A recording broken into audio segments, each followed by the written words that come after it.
Olá, bem-vindos a mais um TED Talk. Estamos hoje aqui, mais uma vez, com a presença do professor Carlos Nogueira, já conhecido aí por todos, e também com a presença do Lucas Souza, que é professor de filosofia e amigo nosso aqui do canal. Hoje, trouxemos o professor para tratar de um assunto que deveras importante, deveras amplo, deveras particular, né? Porque poucas pessoas conseguem tratar desse assunto com muita erudição, por bastante tempo, ao modo de gravar um podcast, e é sobre a história da filosofia. Né?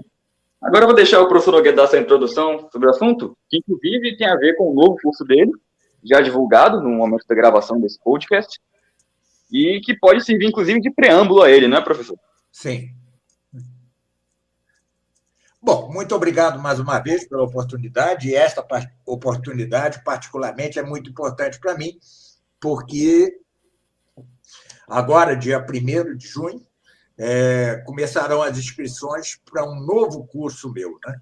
É um curso ambicioso, que é produto de uma pergunta que me fiz a mim mesmo ao gravar uma das últimas aulas da Escola Tomista. A Escola Tomista continuará no ar e eu continuarei a responder às dúvidas dos alunos, isso até a minha morte.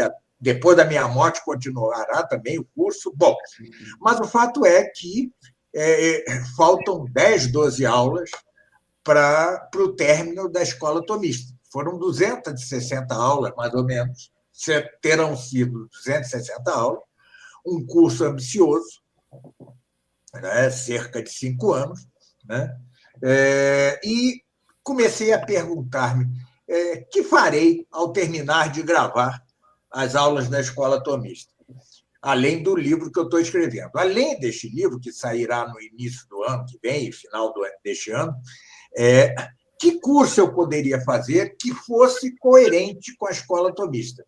Eu tenho diversos cursos, né? Se vocês me derem, fizerem a bondade de divulgar minha plataforma de cursos, né? É cursos.estudostomistas.org.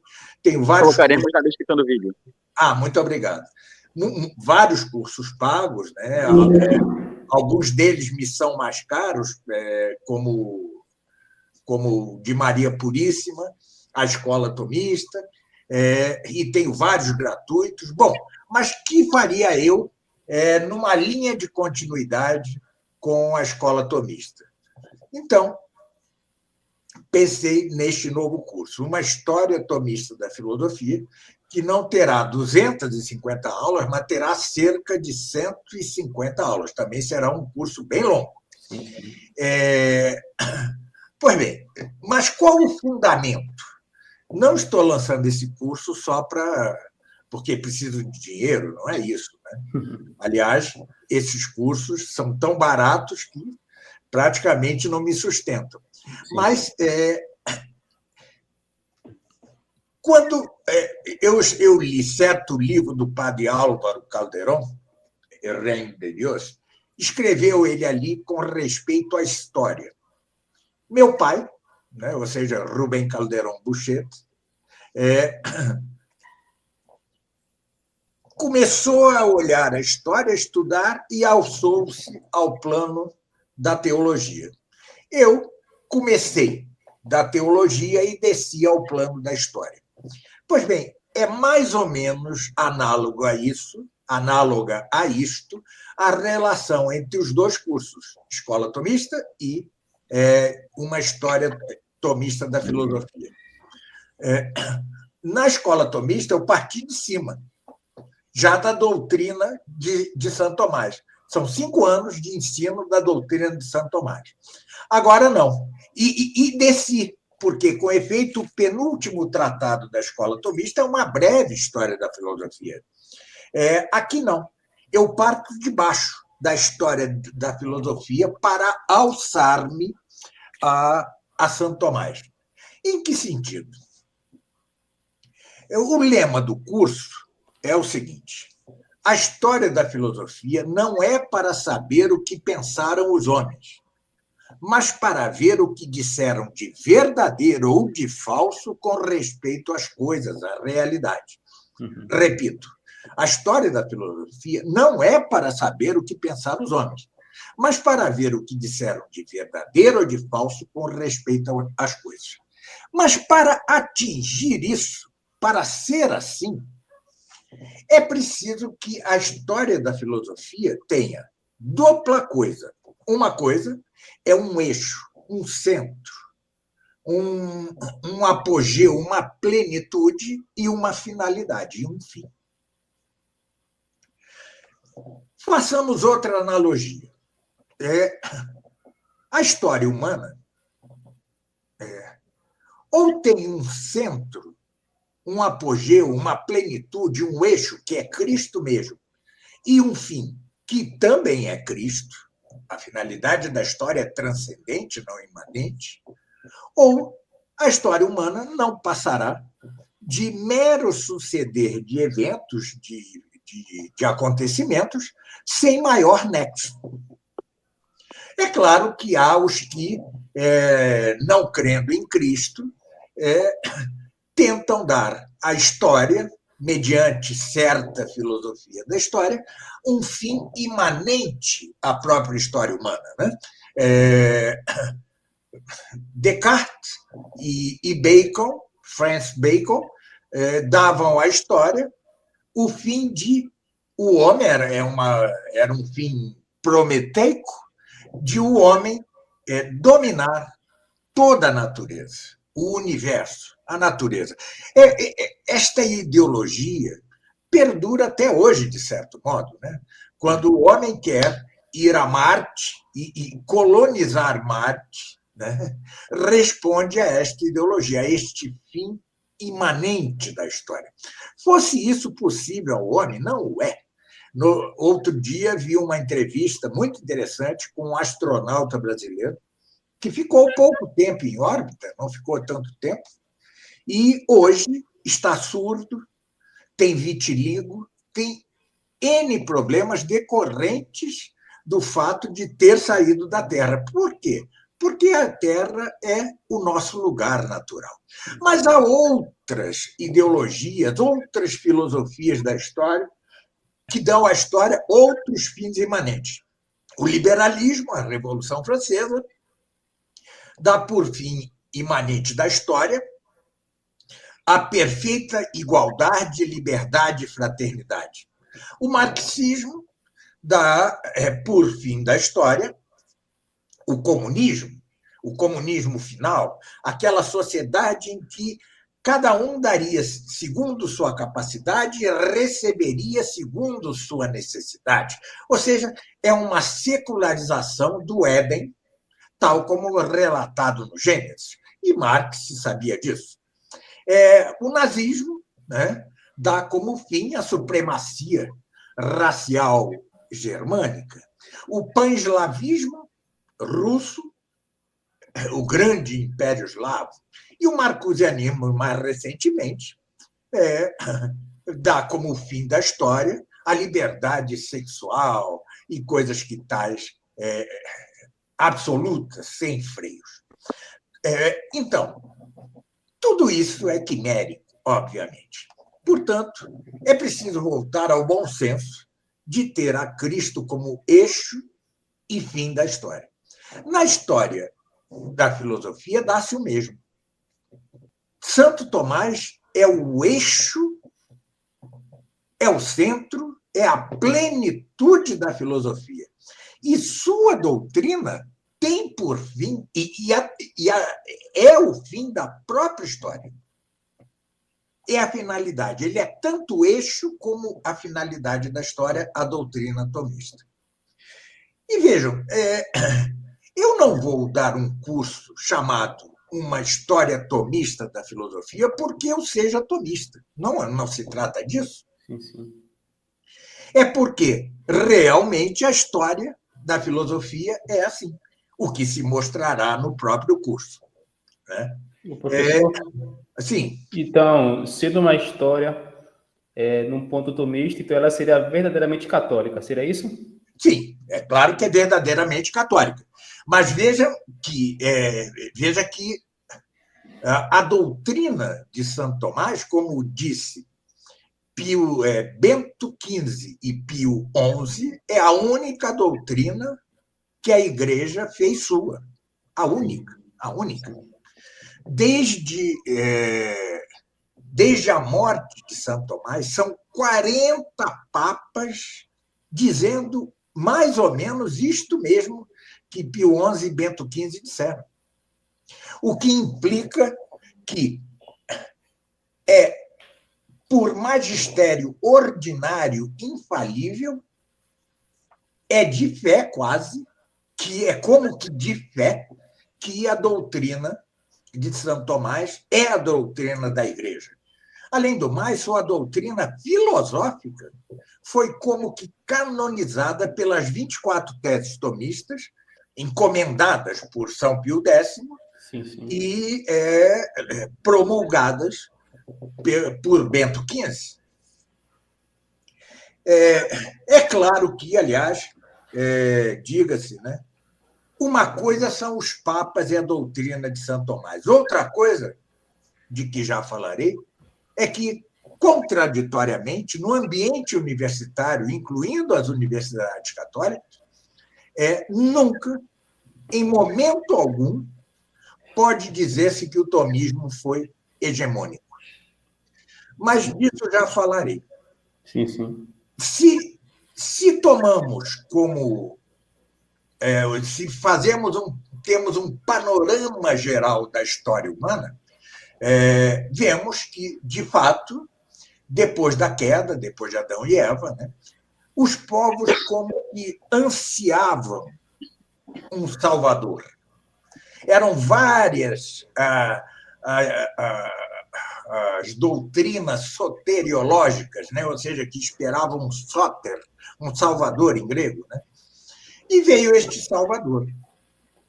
E ele é a plenitude dos tempos, como a fé nos diz. Porém, depois, como dizia Santo Agostinho, é a senectude. Ou seja, depois dessa plenitude, a história marcha para o seu fim. Não nos equivoquemos com o fato de que a Idade Média tenha sido um período melhor da história. Sim. Isso nunca, nada histórico é perfeitamente retilíneo. Mas o fato é que, em bloco, considerado em bloco, há um declínio da história após Cristo. E estamos vivendo hoje um momento agudo dessa senectude, dessa decrepitude da história, que agora anseia não um sóter, mas aquele rei que vai voltar, transformar tudo e selar a história com um fim para, com a criação de novos céus e de uma nova terra, instaurar a Jerusalém celeste final. Pois bem, na história da filosofia é a mesma coisa. Com o pecado original, se perdeu progressivamente a sabedoria natural e a sabedoria sobrenatural, porque temos duas sabedorias. Em termos científicos, podemos expressá-lo da seguinte maneira: a metafísica é a sabedoria natural por excelência, enquanto a teologia sagrada, a sacra teologia, a sacra doutrina, é a doutrina, a sabedoria sobrenatural por excelência. Pois bem, com a queda e com a decadência do homem, né, chegamos a Noé. E Noé, depois do dilúvio, abençoa 2 de seus filhos. O mais velho, Sem, dele, 1000 anos depois, nascerá de sua descendência Abraão, com quem Deus fará a primeira aliança. Sim.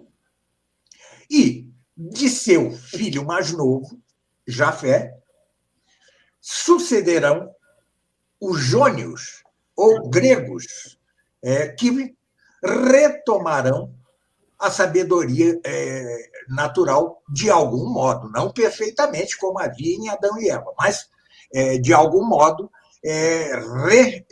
farão renascer a sabedoria natural, enquanto o povo hebreu seria o depositário da sabedoria sobrenatural, até que Cristo viesse rematá-la, assim também o povo grego foi o depositário da sabedoria natural, até que viesse rematá-la Santo Tomás de Aquino. E, com efeito, a história da filosofia obedece uma mesma parábola que a história humana, em termos análogos, claro. Né? Antes de tudo, antes de dizê-lo, porém, vejamos que nunca houve filosofia propriamente dita em civilizações até mais pujantes que a civilização grega. Não houve filosofia na Índia, não houve filosofia na China, não houve filosofia na Pérsia, não houve filosofia no Egito, conquanto fosse, repito, civilizações até mais pujantes que a grega, já que a civilização grega era muito fracionada em diversas cidades-estados que se guerreavam. Nunca houve. E por que nunca houve? Na verdade, na Índia, houve até um rebento de filosofia. Um filósofo chamado Gautama ou Gotama, não sei ainda precisamente como se pronuncia, chegou a elaborar um rol de categorias quase semelhante à de Aristóteles, as 10 categorias do ente de Aristóteles. Chegou a criar uma espécie de silogismo. Era um talento filosófico inegável. E, no entanto, não passou daí. Qual é a razão profunda por que em nenhuma destas 4 grandes civilizações surgiu a filosofia? Bem, diga-se antes de mais nada que filosofia propriamente dita é a metafísica. Por que eu digo? As disciplinas filosóficas podem dar-se na seguinte ordem, devem dar-se em traços gerais: gramática, lógica, ciências naturais ou física, ética, incluindo a política, e metafísica. Se nós tivéssemos uma inteligência mais pujante, a inteligência humana é muito débil, começaríamos a estudar estas disciplinas de cima: metafísica, ética política, psicologia, ciências naturais. A psicologia é parte das ciências naturais, lógica e gramática. Mas não, temos de começar de baixo pela debilidade de nosso intelecto. Mas por que é a metafísica a filosofia por antonomasia? É ela que é dita a rainha das ciências. É que as ciências são o que se chama um todo potencial. Para que se entenda, pensemos na alma humana. A alma humana tem 3 partes. Uma parte vegetativa, que a alma humana compartilha com a alma dos vegetais e com a alma dos animais brutos. Tem uma parte sensitiva, dos sentidos, que compartilha com os animais brutos. E tem uma parte, a intelectiva, que não compartilha com ninguém, que é propriamente humana. Portanto, a alma humana é um todo potencial, de modo que a sua parte vegetativa é a menos humana, a menos alma humana. A sua parte sensitiva é mais alma humana, mas ainda não é a alma humana perfeitamente, senão que plenamente é a alma humana a parte intelectiva. Da mesma forma, a filosofia. Todos os ramos da ciência, resumidamente outra vez, gramática, lógica, ciências naturais, incluída a psicologia, ética, política, são partes potenciais da metafísica. São, sendo plenamente filosofia, a metafísica, assim como plenamente a alma humana é sua parte intelectiva. Professor? Sim.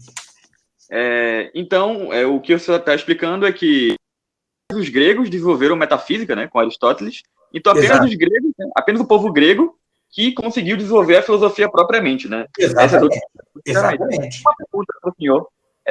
Na opinião do senhor, qual a razão disso? Será talvez por um desígnio da providência mesmo, de várias circunstâncias da civilização grega, ou talvez alguma coisa transmitida? O que o senhor pensa? Não, certamente é um desenho da providência, certamente.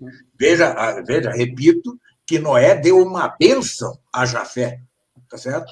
Vocês habitarão nas tendas de Sem, etc. e tal. E ali ele estava como que profetizando a retomada da sabedoria natural pelo povo jônio e depois o povo grego em geral. Professor? Sim, peraí, um instantinho só. Ok. Então, é óbvio que tem o dedo da providência aí. Sim. Mas também há causas, digamos, naturais. Todas as outras filosofias não alcançaram a metafísica porque todas se fundavam no panteísmo. Todas elas são panteístas. O brahmanismo é panteísta. Brahman, não Brahman. Brahma é parte da trindade hindu. Brahman é o primeiro princípio de que tudo decorre, ou seja, decorre como emanação. Na China, houve só dois rebentos de filósofos. Um foi Lao Tse, cuja doutrina é panteísta. E o Tao, o caminho, é o caminho para a reunião do homem em seu princípio. No Egito, a mesma coisa. Na Pérsia é um pouco diferente, já falarei dela. Mas, vejam bem, se tudo, a natureza, o homem, tudo, é parte, de algum modo, do primeiro princípio, ou se vai retornar a ele, então é óbvio que não pode surgir ciência da natureza. Porque ciência da natureza e ciência de Deus seriam o mesmo. Mas não é possível alcançar a metafísica sem o estribo da ciência natural, da física geral. A física geral é o estribo necessário para que se passe em linguagem platônica, da primeira para a segunda da navegação, do mundo sensível para o mundo suprassensível. No panteísmo, tudo é a mesma coisa. Tudo é a mesma coisa. De algum modo, diferem esses modos. Na Pérsia, com Zoroastro, é um pouco diferente. Por quê? Porque eles não eram panteístas, mas se fundavam. Então, a doutrina deles da criação é a que mais se aproxima da doutrina do que lemos no Gênesis. Mas eles se fundam, por outro lado, na doutrina do duplo princípio supremo, o bem e o mal. Daí vem o maniqueísmo e, no século XII depois de Cristo, os cátaros. Pois bem, quando se tem dois princípios supremos, não se pode tampouco ter uma metafísica. Então, o fato é que essas civilizações não alcançaram a filosofia porque ou não seriam capazes, pelo panteísmo, de pisar o estribo da ciência natural para alçar-se à metafísica, ou, no caso de Zoroastro, ao alcançar a metafísica, não conseguem encontrar um primeiro princípio, senão que encontram dois. Estas deficiências ainda se encontram nos primeiros filósofos gregos. Mas a Grécia teve uns precedentes muito interessantes. Antes de tudo, a filosofia grega, contra o que dizem todas as histórias da filosofia, ela se constituiu, em parte, como uma tentativa de reforma religiosa, influída, em parte, pela religião de mistérios, que era o orfismo. Né? Por outro lado, ela recebia, ainda que negando o politeísmo típico de Homero, por exemplo, ou de Hesíodo, estes dois autores épicos, Hesíodo e Homero, tinham em seus poemas certa noção de causa e efeito que não havia nos poemas épicos das demais civilizações. Nunca houve. Como chegaram a isso? Não sei. Talvez porque a civilização minoica e micênica ainda trazia certos requisitos de monoteísmo. Talvez. O fato é que havia condições ótimas na Grécia, além do desenho da providência, para o surgimento da filosofia. Sim, agora pergunte aí. Professor, é o seguinte, aí tem uma pergunta, vai direto nesse sentido aí. Mas seria certo, nos manuais da filosofia da história, falam muito da questão do nascimento da filosofia grega, e falam que elas têm elementos de outros tipos de sabedorias de outros povos. Isso procede, professor? Bom, tem sim. Mas ter elementos de outras culturas não quer dizer que as outras culturas tenham alcançado a filosofia. Sim, perfeito. Veja, o início da filosofia grega ele é problemático, de certa forma. É verdade que os primeiros filósofos jônios, né, Tales de Mileto, Anaximandro de Mileto e Anaxímenes de Mileto, e depois se desloca para Éfeso, outra cidade jônia, com Heráclito. Esses primeiros filósofos, chamados físicos ou naturalistas, como diz Santo Tomás, constrangidos pela verdade, foram obrigados a encontrar um primeiro princípio de tudo. Né? Mas eles o faziam, eles descobriam, estavam começando a descobrir a causa material, estavam começando a descobrir a causa eficiente mecânica, etc. Mas o fato é que eles tinham, sim, influência, como eu disse, do orfismo. O orfismo é uma religião de mistérios. Tinham também, por exemplo, Heráclito de Éfeso, tinha grande influência do brahmanismo. O deus, o Zeus de Heráclito, é o fogo, exatamente como o Brahma da trindade hindu. Né? O Anaximandro de Mileto é claramente órfico. Né? Até Parmênides trará algo de órfico à sua doutrina. Mas vejam, estamos não na filosofia propriamente dita. Aí é que está.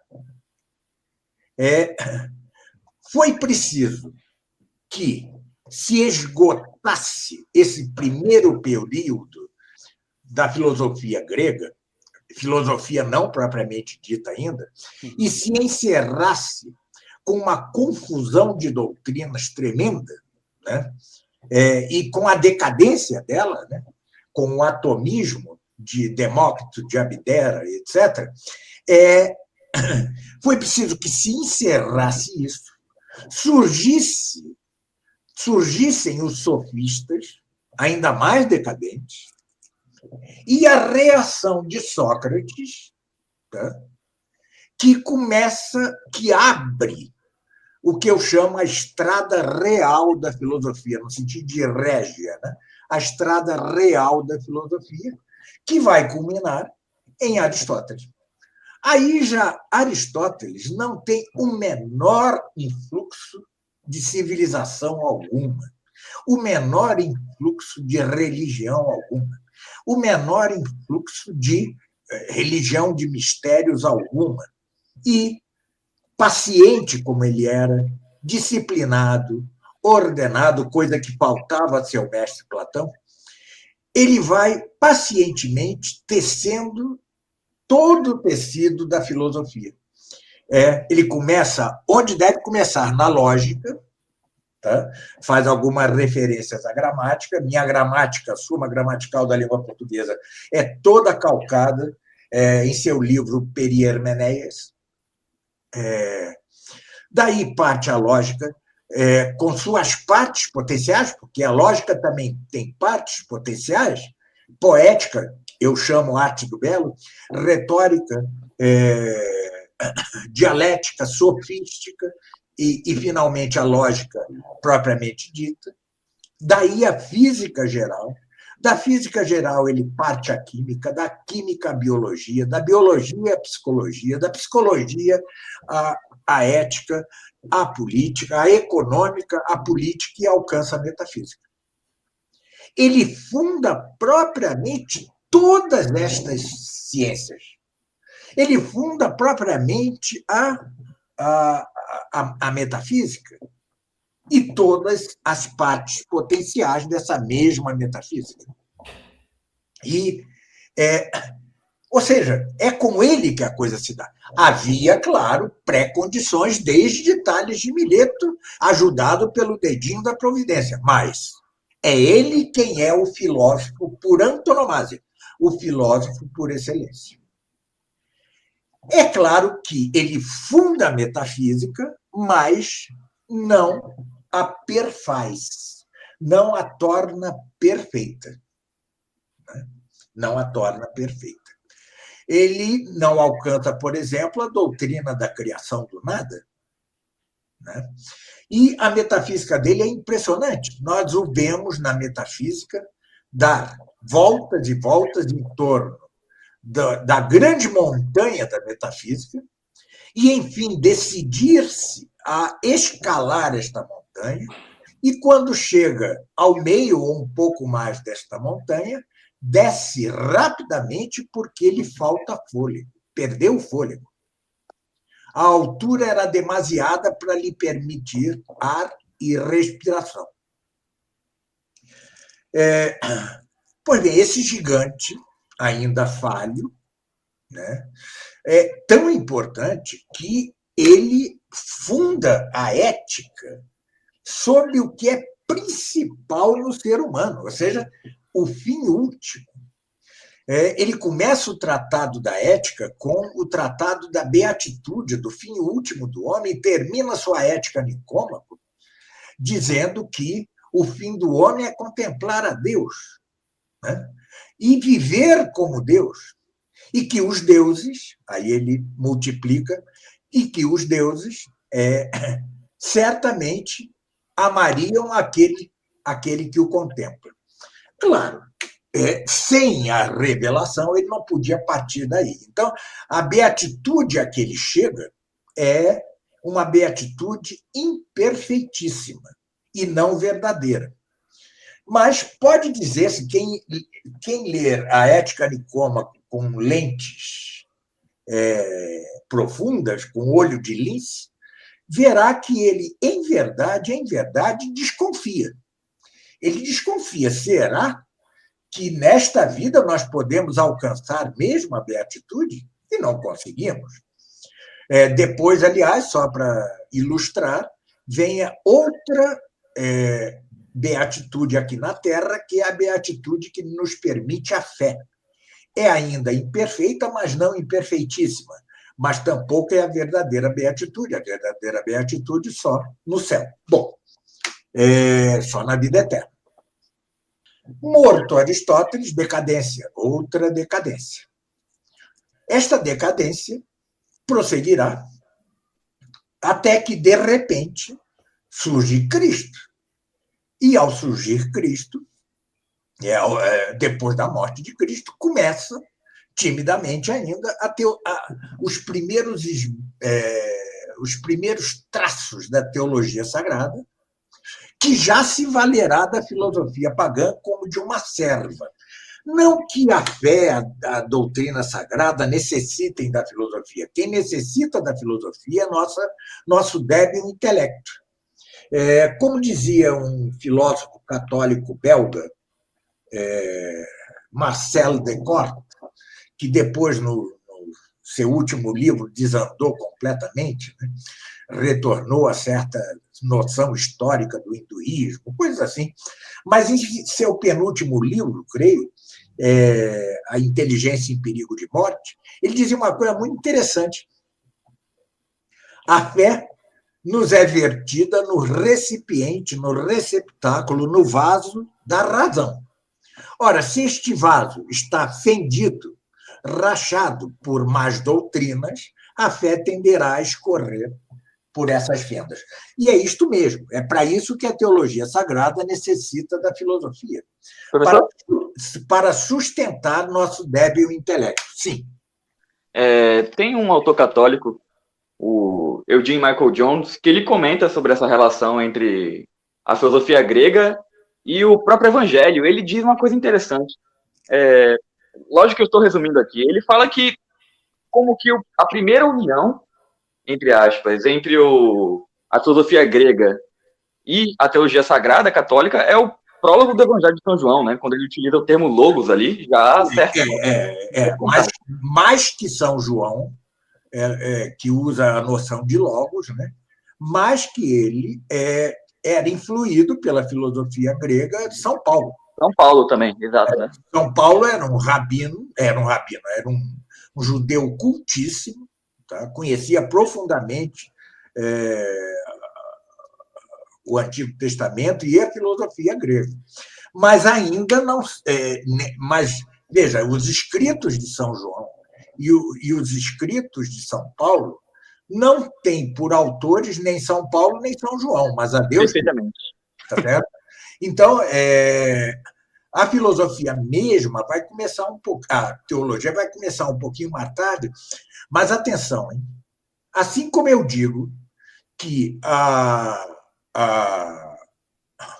filosofia grega só se tornou tal, propriamente falando, com Aristóteles, digo também que a teologia sagrada só se torna tal propriamente com Santo Tomás de Aquino. Isso, é claro, necessita considerações variadas, que eu não posso fazer aqui, senão levarei 10 anos nesse podcast. Mas, sim. Mas este é um fato.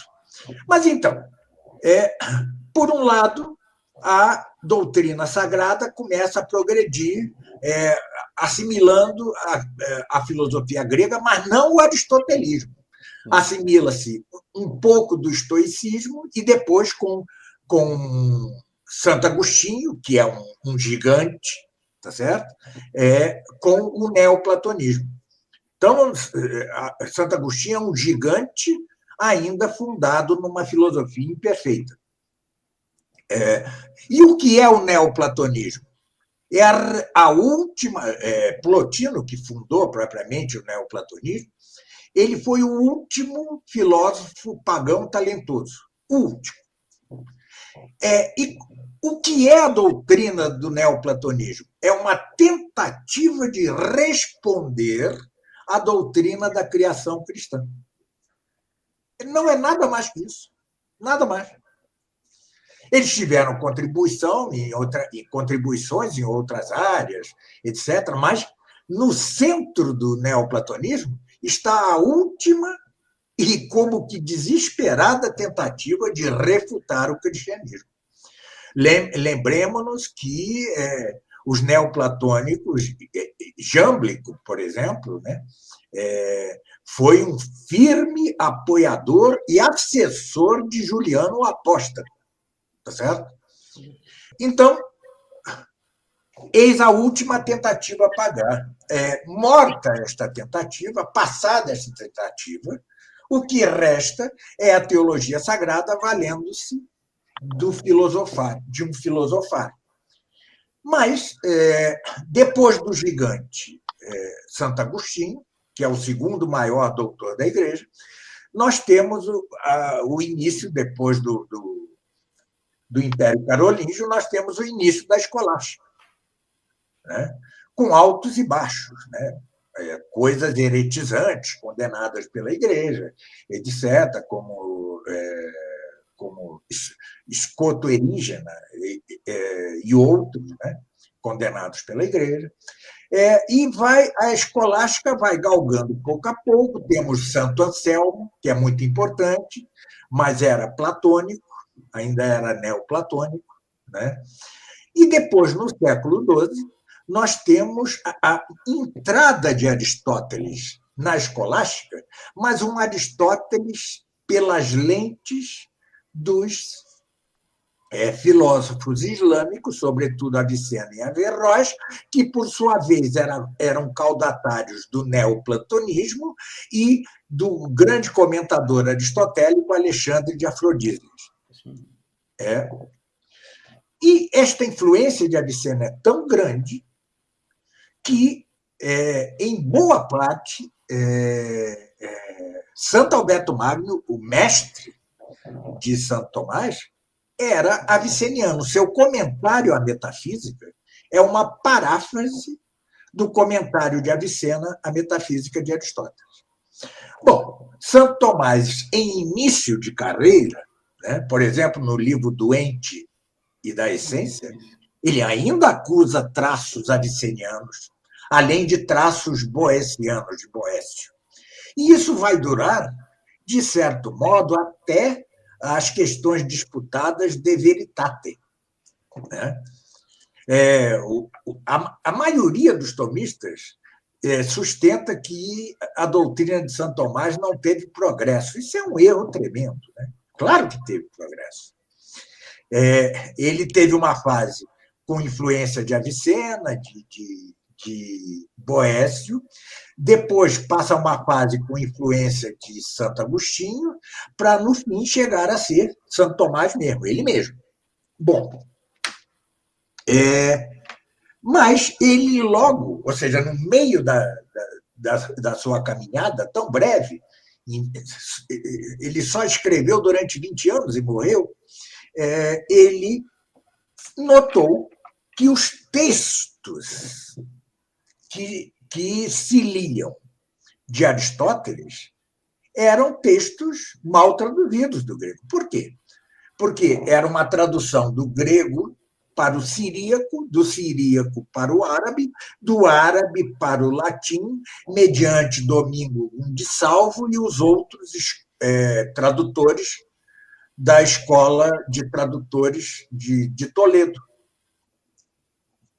E então encomenda a seu irmão de religião, Guilherme de Merbeck, outro dominicano, que traduzisse ou retraduzisse ou melhorasse as traduções que já havia, com o que praticamente se tem na Europa o corpus aristotélico completo, quase. Não está, por exemplo, o livro da Poética, que só será descoberto, creio que no Renascimento, mas já se tem. Aí sim. Aí começa o melhor de Santo Tomás, né? Então, o que vai fazer Santo Tomás? A vida de Santo Tomás é um combate contra todo mundo. Todo mundo. Ele era solitário. Ele era perfeitamente solitário. Todos os professores universitários eram contra ele, de algum modo, incluindo São Boaventura. E quando ele morre, no auge da fama entre os alunos o amavam. Quando ele morre, o bispo Etienne Tampier de Paris, com o silêncio, sob o silêncio do Papa João XXI, que era o antigo Pedro Hispano, um português muito culto, que era uma espécie de nominalista avant la lettre, condenou parte da doutrina de Santo Tomás. E apoiaram esta condenação, o Papa calou-se, Morreu logo depois, né? Morreu, aliás, soterrado debaixo de sua casa e biblioteca. Mas apoiaram essa condenação os franciscanos. Mais que isso, os dominicanos da Inglaterra apoiaram essa condenação. Isto lançou no descrédito a doutrina de Santo Tomás no meio universitário. Impelidos pelos franciscanos, um franciscano, John Duns Scott, vai voltar às suas baterias principais, é o último escolástico talentoso, mas fundador de erros graves que se refletem até hoje na filosofia. Ele vai voltar às suas baterias contra Santo Tomás, negar seus princípios fundamentais, destronar a inteligência e entronizar a vontade. É o início do voluntarismo. Professor? Sim. Só uma pergunta. Mas tudo isso aconteceu porque naquela época existia um preconceito com o aristotelismo? Ou seria por outro porquê? Não. É que, veja bem, a doutrina de Santo Tomás não é um aristotelismo. É claro que é aristotélico. Sim. Mas, em outro sentido, não é um aristotelismo. É um tomismo. Era uma tal novidade, a novidade era tão grande, que mesmo na sua obra magna, a Suma Teológica, Santo Tomás ainda às vezes usa linguagem não tomista. Volta a certa linguagem boeciana, por exemplo, porque senão nem sequer se faria compreender. Ele tentou de tudo para fazer-se compreender. Foi cuidadoso para não ter a censura eclesiástica. Mas não adiantou. Não adiantou. Perfeito. Pois bem, sua doutrina, sobretudo a doutrina da unicidade da forma substancial que ele herdou de Aristóteles. A doutrina propriíssima da distinção real entre ser e essência. Propriíssima, é dele e de ninguém mais. Alguns querem dizer que era de Avicena, não é. Né? Para Avicena, o ser é um acidente da essência. Não. Para Santo Tomás, ser e essência, e não existência, como querem os tomistas atuais, ser e essência, não existência e essência, ser e essência são os dois coprincípios do ente. Né? A negação de que os anjos tivessem uma parte de matéria sutil, coisa que defendia São Boaventura, por exemplo. Tudo isso assim, a afirmação de que o mundo poderia ter existido desde sempre, que isso não vai contra a razão, tudo isso era uma novidade sem tamanho. O tomismo é um aristotelismo, antes de tudo, especificado de platonismo. Mas ele é muito mais que isso, porque é uma síntese muito superior, incalculavelmente superior aos elementos de que se compõe essa síntese. Ele, enquanto Aristóteles teve de descer correndo da alta montanha da metafísica, do que o padre Caldeirão chama da universalização metafísica, ele não. Ele já olha para baixo do alto, do cume desta montanha. Ele alcançou a universalização metafísica. E sua metafísica gira em torno de Deus o tempo inteiro, coisa que ainda não sabia fazer Aristóteles. Mas tudo isso era um escândalo. Tudo isso era um escândalo. Então, a universidade se tornou antitomista. Claro que havia discípulos, alunos seus, que defenderam tenazmente a Santo Tomás. Seu velho mestre, de 82 anos, Santo Alberto Magno, conquanto sua doutrina fosse criticada implicitamente por Santo Tomás, saiu de Colônia, na Alemanha, foi até Paris para protestar, velhinho, para protestar contra a censura de Etienne Tampierre. Pois bem, o estrago estava feito. Depois, João XXII João 22, alguns pontificados depois, canoniza Santo Tomás, retira todo o resquício de acusação e diz a seguinte frase maravilhosa: para sua canonização, nem seriam necessários os 300 milagres comprovados, quer durante sua vida, quer após a morte. Bastaria um artigo, o milagre de um artigo da Suma Teológica. Pois bem, começa a adesão firme e inquebrantável do papado, que 40 papas entre João 22 e Pio XII reafirmam. 40 é muita coisa. Muita coisa mesmo. No entanto, e eis o surpreendente, nunca no ambiente universitário foi majoritário o tomismo. É bem verdade que houve gigantes como Capréolo, no século XV, 14, 15. É bem verdade que com o cardeal Caetano começa uma linhagem de tomistas importantes. Depois, com Leão XIII, começa o neotomismo, que foi bruscamente interrompido com o Concílio Vaticano II. Mas, apesar dos protestos dos papas, de seu esforço por voltar o tomismo, por ser o tomismo o centro doutrinal da Igreja, o fato é que nunca conseguiram. Nunca. Nunca. Absolutamente nunca. E isso teve consequências impressionantes.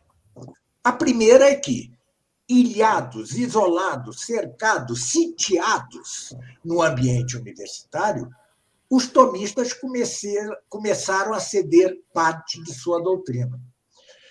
Imaginemos um país em guerra com o outro que está sendo derrotado, o outro país vai tomá-lo completamente e ele busca um acordo de paz com o vencedor, dando um pedaço de seu território, né? Assim também, claro que inconscientemente, mas os tomistas foram concedendo até chegar a uma concessão corruptora total de um Jacques Maritain. Sim. Essa corrupção que o senhor citou, além da analogia em relação à própria história da humanidade, né? Uhum. Que o senhor falou que tem um apogeu da Idade Média, depois declínio, essa certa concessão também parece um pouco com a história da cristandade, né? Que Sim. A partir do século XV e XVI, né, vai acabando como que cedendo, né? Sim, a acordos práticos e a coisa acaba que... Sim, né? E veja que os jesuítas, quando retomam metade da metade tirada da igreja pelo protestantismo, já retomam uma metade que era semi-católica, tá certo? E isto apesar do papado, que sempre foi muito bom, tirando de alguns casos morais, etc. e tal, doutrinalmente sempre foram bons sob a assistência do Espírito Santo. Bom, então, o que você vai ter? No âmbito da doutrina católica, é muito impressionante. Bonifácio VIII tinha lançado a bula Unam Sancta, em que dizia que a relação entre o poder temporal e o espiritual eram dois gládios, né? A igreja tinha dois gládios ou espadas. Uma, a espada espiritual, que ela manejava por si mesma, e outra, a espada temporal, manejada pelo soldado, mas sob o império da igreja. Já Inocêncio III havia dito que a igreja está para o Estado, assim como o sol está para a lua. A luz da lua depende da luz do sol. Isso ambas estas analogias, dos dois gládios e a da lua e do sol, é o que se chama analogia de proporcionalidade própria ou metafórica. Não tem nada de erro, mas é metafórica. Santo Tomás, antes de Bonifácio VIII, no livro do Reino, fizera 3 analogias de proporcionalidade própria, diz ele em Durkheim. O poder temporal está para o espiritual, está ordenado essencialmente ao poder espiritual, assim como o corpo está essencialmente ordenado à alma no composto humano, assim como a natureza está essencialmente ordenada à graça no justo, e assim como a razão está essencialmente ordenada à fé na teologia sagrada. Pois bem, Bonifácio VIII foi ofendido, deram-lhe um tapa, né? Foi preso por Filipe o Belo, morreu pouco depois, e o último papa a relembrar essa doutrina de Santo Tomás e do magistério foi João XXII. Depois, o papado recua ante a truculência das monarquias absolutistas que se desenvolvem. Nem sequer o Concílio de Trento foi capaz de relembrar esta doutrina. Nem sequer o Vaticano I foi capaz de fazê-lo. Quem o faz? Leão XIII. Leão XIII é o primeiro a repetir a doutrina de analogia de proporcionalidade própria de Santo Tomás. O poder temporal está para o espiritual, assim como o corpo está para a alma no composto humano, diz Leão XIII. E por que o fez? Porque a igreja já era uma cidadela, uma cidade sitiada. Já não tinha nada a perder. Nada. Entre João XXII e Leão XIII, a igreja tentou sobreviver fazendo acordo aqui, ali e acolá, com o próprio Leão XIII, ainda fez concordatas, etc., mas já era uma cidade completamente sitiada, já não tinha nada a perder. Então, depois, São Pio X, e particularmente Pio XI, com as primas, reafirmam esta doutrina, e Pio XI dirá na Quas Primas: Cristo tem sobre o mundo inteiro poder executivo, legislativo e judiciário. É a doutrina da realeza social de Cristo. Pois bem, no âmbito do tomismo, só vai relembrar esta doutrina o cardeal Pie de Poitiers, só, sob Leão XIII. O lema de São Pio X, instaurar tudo em Cristo, na verdade é do cardeal Pie, e o reconhecia São Pio X, que o admirava muito.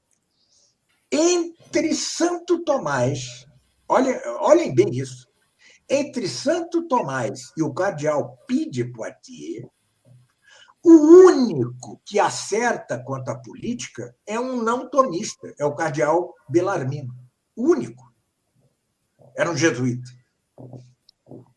Todos os demais cederam, tanto que com o tomista Francisco de Vitória e com o jesuíta eclético Francisco Soares, se introduz na igreja uma doutrina semelhante à de Jean-Jacques Rousseau sobre a vontade geral. Antes da vida de Jean-Jacques Rousseau. Vejam vocês. E pior que isso, depois de Leão XIII, depois do cardeal Pie de Poitiers, mesmo no neotomismo, mesmo gigantes, como há dois gigantes no neotomismo, Santiago Ramírez, OP, dominicano, e o padre Cornélio Fabro, que no final da vida desandou completamente e aderiu tristemente a um voluntarismo, existencialismo de molde kierkegaardiano. Mas nem eles acertaram com a política. Nem eles.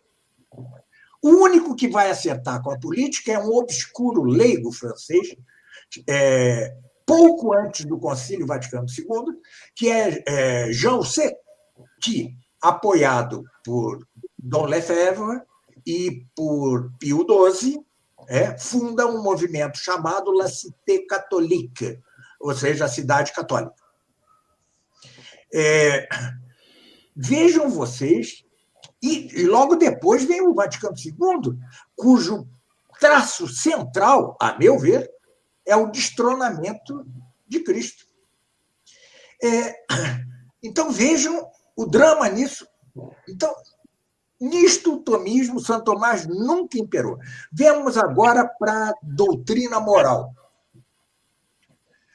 O Concílio de Trento tinha a preocupação central, prática, né, de formar bons confessores, correto? E quem se encarregou de levá-lo à prática foram os jesuítas. Mas os jesuítas fundaram também algo que tem antes que ver com Kant e com o racionalismo do que com a doutrina da Igreja e de São Tomás. É a manualística. Né? São Tomás e Aristóteles começam seus tratados morais, a segunda parte da Suma, no caso de São Tomás, como devido, ou seja, antes de tudo, o tratado da beatitude, do fim último do homem. Porque é em razão do fim último do homem que tudo no homem deve fazer. Mas não. Começa a partir de agora, a partir dos manuais jesuíticos, começa a coisa a não fundar-se nem na caridade, nem no fim último do homem, mas numa espécie de imperativo categórico, né? Uma tábua de deveres muito semelhante ao racionalismo kantiano, de modo que até o gigante que foi Santo Afonso Maria de Ligório padece isto. Seu tratado de teologia moral tem por primeiro tratado não o fim último do homem, mas o tratado da consciência, exatamente com o traço kantiano. E em nenhum momento do seu imenso teologia moral, que numa boa iniciativa o Centro Dom Bosco está publicando, né? Já publicou 5 tomos, claro, creio. Em nenhum momento ele fala no fim último do homem. Ali não está a caridade. Ele, claro, entenda-se bem o que eu estou dizendo. Quando surge Santo Afonso Maria de Ligório, a doutrina moral se esgarçava entre dois extremos. Um era o rigorismo jansenista, tá? E o outro era o laxismo, o laissez-faire, tudo pode, como hoje. Tudo pode. Então, ele funda uma doutrina chamada equiprobabilismo, tá certo? E escreve sua teologia moral. Ele era um santo, um santaço. Logo, ele não poderia recomendar nada errado ali. Né? Não tinha nada errado ali. Não há nenhuma recomendação que um confessor não possa adotar do seu teologia moral. Razão porque a Igreja não é que adotou a doutrina de Santo Afonso, mas decretou que não havia perigo em segui-la. Exatamente assim.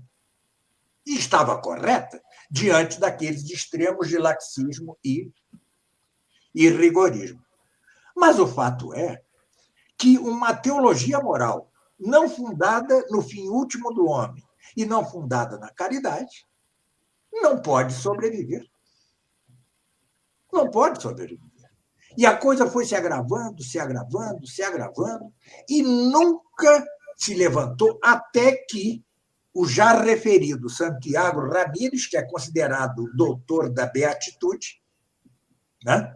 Não, isso não pela Igreja, mas entre os tomistas, e com razão, resgata 90%, 95% da doutrina da teologia moral de Santo Tomás. A coisa só vai ser completada hoje em dia com o Padre Caldeirão. Né? Aí o resgate é de 100%, mas ele se funda naqueles 95% de Santiago Ramírez. Ademais, já com o cardeal Caetano, como mostra o padre Cornélio Fabro, a doutrina central do tomismo, que é a distinção entre ser e essência, começa a desviar-se. Começa a entender-se a doutrina como a distinção real entre existência e essência, o que é falso. Essa distinção é só de razão e não real. E assim vai desandando. A lógica, conquanto tem havido gigantes, desanda com João de Santo Tomás. Por quê? Porque ele segue um longo tratado chamado Toda a Lógica Aristotélica, que ele julgava fosse de Santo Tomás, mas não era um apócrifo, cheio de erros. Então, funda-se erros lógicos também, e assim sucessivamente.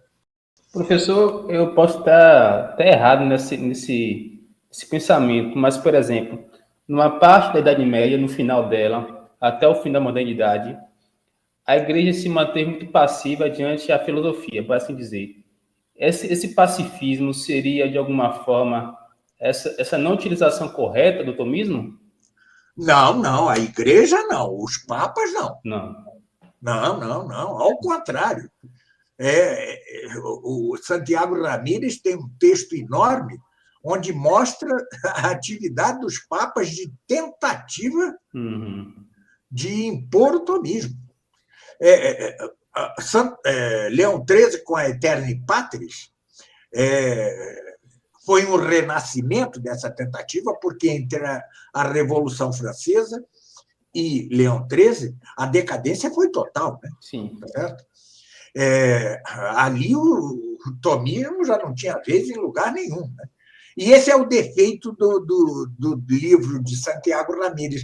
Ele mostra uma história cor-de-rosa com relação ao tomismo. Como assim? Ele só mostra o lado dos papas. Tá certo? Assim não dá, né? Ou seja, ele não chega nem a entender que exatamente porque o tomismo não se fazia majoritário na igreja é que os papas insistiam tanto. Tá certo? Sim. Você não vai insistir tanto. Veja a Aeterni Patris, e depois os documentos de São Pio X. Eu ordeno. Ora, se ele ordenava é porque tinha gente que não fazia, não é correto? Tá certo? E a maioria da igreja não era tomista. Isso que a teologia explique essa defasagem entre magistério e igreja. Tá certo. Eu explico da seguinte maneira. Conquanto 40 papas dizendo que a doutrina da igreja de Santo Tomás constitua doutrina infalível, mas é doutrina infalível ao modo ordinário. Teria sido necessário que a igreja, que o magistério, definisse ao modo extraordinário, né? Tá certo? Tá certo. Porque se definisse ao modo extraordinário, como a Imaculada Conceição, por exemplo, né? Mas é difícil, eu também entendo que é uma situação difícil, mas o fato é esse, nós temos um fato, tá certo? Perfeito. Então, o tomismo nunca foi hegemônico. Os melhores tomistas, e houve grandíssimos tomistas, Cardeal Caetano, Banes, João de Santo Tomás, Del Prado, Santiago Ramírez, Cornélio Fabro, são todos gigantes, né? Antes já tinha havido Capréolo. Mas eles mesmos não entenderam completamente a doutrina de Santo Tomás, e mais que isso, em algum ponto, né? E mais que isso, foram cedendo território ao inimigo. Sim. Pois bem, com o Concílio Vaticano II, nós temos a brusca interrupção dos progressos que fazia o neotomismo, porque, com efeito, progredia o neotomismo, sobretudo com Santiago Ramírez e com o padre Cornélio Fabro. O tomismo, a partir de então, não é que fosse minoritário nas universidades e nos seminários, ele cai em completa marginalização. Exatamente. Completa. Eu conto sempre um episódio. Eu dei aula, eu não vou citar, não vou dar nomes, mas eu dei aula, fui convidado a dar aula num seminário oficial da igreja, tá certo? Para dar aula de tomismo. Sim, senhor. E comecei a dar aula de tomismo, não falava de crise da igreja, nunca falei de nada disso. E os alunos começaram a gostar tanto do tomismo que todo o trabalho de fim de curso, monografia, tese e tal, me tinham por orientador, né? Tá certo? Certo. Bom, o que fizeram os outros professores, sacerdotes e tal, que não eram tomistas, né? Algum professor lá era marxista, por exemplo, reuniram-se, pediram a minha cabeça ao bispo, e o bispo lhes deu minha cabeça em bandeja de prata. Fui mandado embora. E isto era um seminário considerado conservador. Imagina nos não conservadores, né? Então, agora é que, estando completamente à margem do tomismo, os tomistas já não precisam ou não precisariam ceder nada ao inimigo, correto? Certo. Você está na margem. Então, eu me lembro que na década de 2000 a 2010, né, eu aqui solitariamente, né, fundei um site chamado SPES, né, Esperança, né, em latim, mas queria dizer Seminário Permanente de Estudos Sociopolíticos, SPES. Eu fui o primeiro, depois de influído pelo cardeal Pie de Poitiers e por Jean Husset, a trazer a bandeira da realeza social de Cristo. E era um estranho. Eu conseguia regimentar 10 companheiros para fundar a coisa, né? A maioria deles se tornou sede-vacantista, eu fiquei sozinho e fechei o site.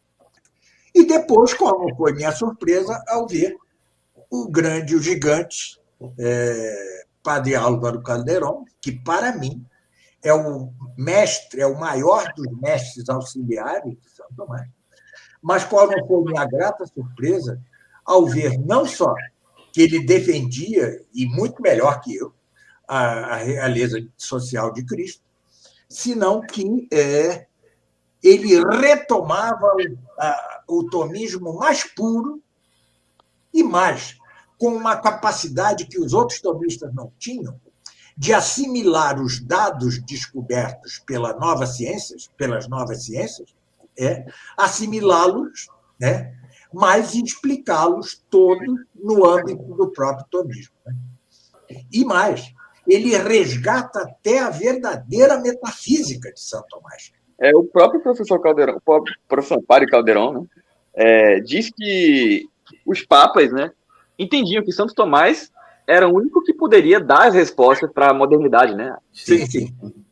A igreja serviria dele para isso. E incrível que aconteceu, na verdade, a gente vê aí tomista, existencialista, ou então católico não tomista, leibniziano, todo tipo de loucura, né, do que os papas queriam. Isso. E desembocou na colaboração da igreja com a modernidade, das contas.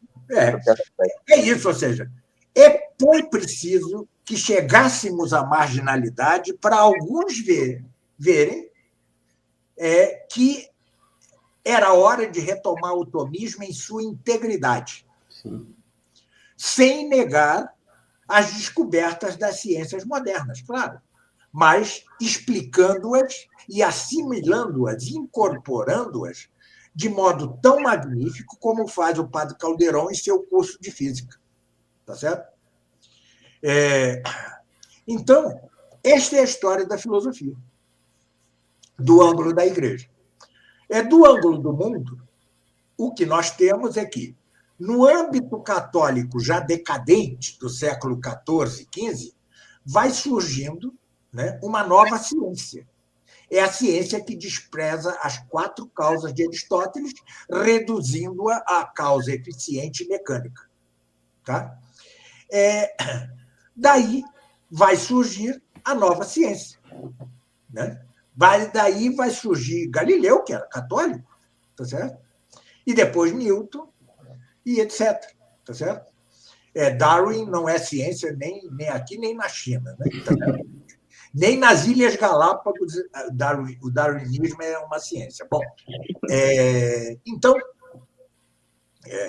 por outro lado, a filosofia se contamina com essa extinção das 4 causas que já tinha sido feita pela navalha de Guilherme de Ockham. Vamos pegar uma linha. Uma linha. Duns Scott destrona a inteligência e põe em seu lugar a vontade.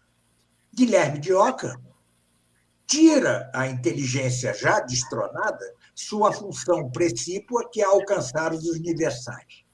O próximo passo qual seria? Descartes com sua dúvida metódica. E depois, Kant com sua filosofia solipsista, ou seja, uma filosofia que não tem nenhum contato com o mundo. Mundo e filosofia não tem nada que ver um com o outro.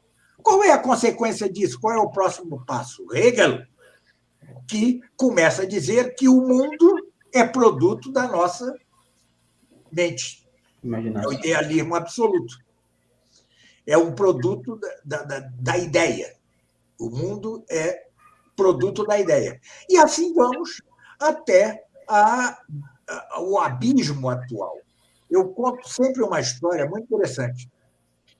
Há uns 15 anos, pediram-me que revisasse, na editora Record, né, a tradução de um livro chamado Imposturas Intelectuais, de dois autores franceses, Sokal e outro, cujo nome esqueço, que eram eles mesmos racionalistas, né, liberais racionalistas.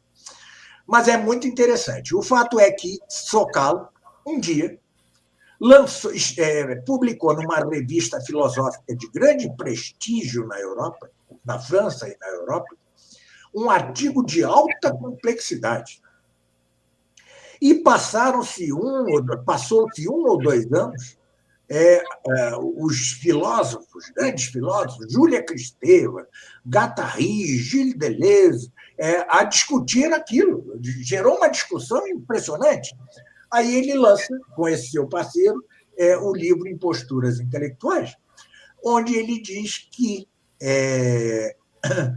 aquele artigo dele não queria dizer nada e que ele só queria mostrar que a filosofia atual é uma impostura. Então, ele veja, isso da parte de alguém que é, de certa forma, coautor da porcaria, porque, assim como Lutero não gostaria de um culto da Igreja Universal do Reino de Deus, e, no entanto, é ele a causa deste culto, assim também o racionalismo é causa dessa impostura intelectual atual. Né? Bem, então, nós temos aquilo que eu chamo assim, do impulso grego ao abismo moderno, passando pelo ápice, que é Santo Tomás. Pontos altos da história da filosofia, você tem Aristóteles, Santo Agostinho e Santo Tomás. Mas Santo Tomás é tão mais alto que todos que um tomista francês, Charles Journet, Louis Junier. Charles Junier era aquele que Paulo VI fez cardeal e que era o parceiro intelectual de Jacques Maritain na introdução da deformação do tomismo, né? Na deformação do tomismo. Louis Junier, ele dizia uma frase muito interessante: o tomismo é sempre um alto cume entre dois vales. Tá certo? Sempre. Sempre. Ele é impressionante. E João 22, com essa frase, bastaria o milagre de um artigo da Suma Teológica de estudo, porque sua obra é miraculosa. Não só ele foi um santo milagreiro, e foi mesmo, vários milagres em vida. Não só é um milagre que ele tenha conseguido escrever uma das maiores obras que todos e quaisquer filósofos ou teólogos já escreveram em apenas 20 anos de vida. Já não é um milagre que ele tenha sido o ápice da história da filosofia e da teologia aos 49 anos, porque ele morre aos 49 anos, quando é sabido que ninguém se torna sábio antes dos 50. Platão que dizia isso, né, professor? E mais ainda, antes dos 60. Né? 60 é a idade mais madura para você se tornar sábio. Ele já era sábio aos 30, aos 20 e pouco.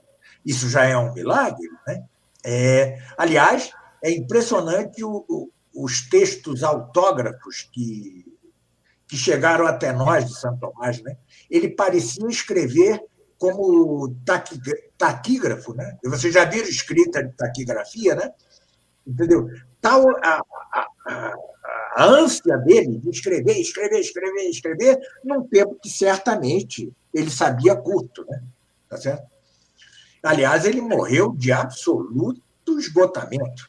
Ele trabalhava 16 horas por dia, só tomava uma refeição.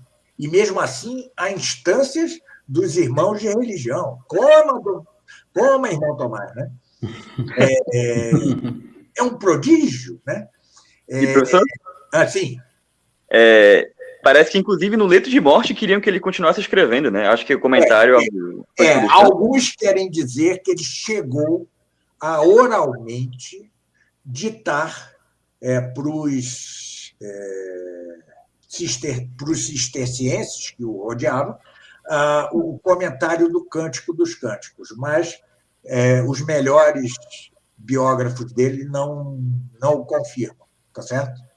Ele estava muito fraquinho, ele, a caminho do Concílio de Lyon, já estava num burro lá muito fraquinho. O seu filho espiritual e parceiro chamava-se Sócio, né, que era seu secretário, Reginaldo de Piperno, a quem devemos todas as reportações que são o suplemento da Suma Teológica, que são os comentários às epístolas de São Paulo, tudo devemos a Reginaldo de Piperno,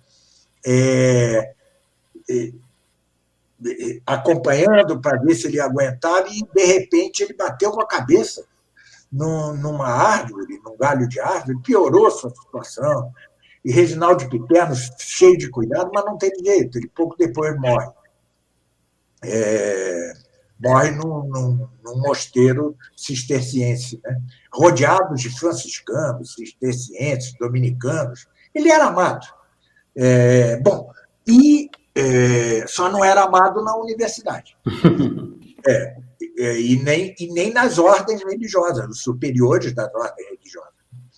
Então, Santo Tomás é este centro. E o que fazem as demais histórias da filosofia? Mesmo as católicas. Para mim, vamos tomar, por exemplo, as 3 melhores histórias católicas da filosofia. Uma é a de Giovanni Reale, que não era tomista. Ele se dizia platônico, plotiniano, agostiniano. Era um leigo, né? E o que faz sua história da filosofia? Se ele se diz platônico, plotiniano, agostiniano, era de esperar que toda a sua história da filosofia girasse em torno desses 3, né? Mas não gira. Sua história da filosofia é um desfile desordenado, digamos assim, de doutrinas ao longo do tempo. Qual é a consequência disso? É que o leitor mais se obnubila que se esclarece. Porque se todas as doutrinas merecem o mesmo tratamento, qual é a verdadeira? Não se sabe. Mas as 2 melhores histórias da filosofia, no meu entender, antes de tudo, a de Fraile e Urdanos, que eram dominicanos, a maior história da filosofia, saiu pela BAC, e a do jesuíta Copperston, que é a segunda maior que eu conheça, né? História da filosofia. Ambas padecem do mesmo mal. Copperston é o único que diz que vai tratar tudo do ângulo de Santo Tomás, mas não faz. Ele quase pede perdão por isso.